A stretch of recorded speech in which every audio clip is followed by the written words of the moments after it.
fazer assim. Receita de bomba caseira.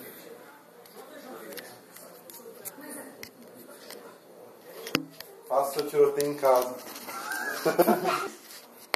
Vai, tem que acender o outro ali também, velho. Vamos lá, deixa eu posicionar. Pronto. Pega um isqueiro aí. Cadê? Pega um fósforo mesmo. Não tem mais. Aqui, ó. Vou decidir assim. Ó, tem dois aqui.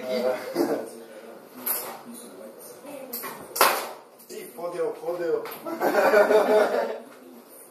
Porra, jogador. Peraí. Ó, deixa aqui. Ah, mas decou tudo isso, né? Ó, vou deixar armado aqui no salinho do gás, velho. Calma aí. Cara, agora vai dar um pipoco. Vai ser um tiroteio, mano. Vamos lá. Pera, liga de trás primeiro. Não. Ah, que merda, velho. Esse isqueiro aqui é muito ruim. Tá, pega esse aqui então. Me enrosca. Ó. Tu não tá ligando, velho. Ai, funfou, velho. Ih, fodeu. Mano, não acendeu. Ligou o gás. Não. Pô, explodiu o gás. Não vai, se tiver ligado, só acende.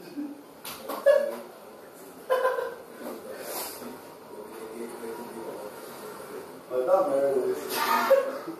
Ah, meu celular tá ali. Não, você tá gravando? Tá. Boa.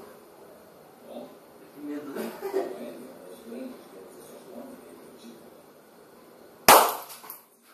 Mais um.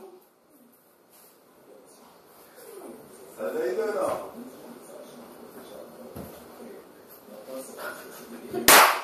Ah, porra. Eu vou em mim.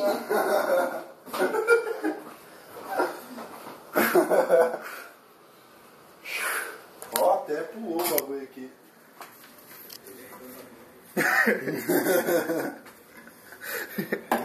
Pô, vamos parar com isso aí, velho. Cara, eu boto outro. Porra, mano. Eu vou ficar filmando assim. Isso é bom.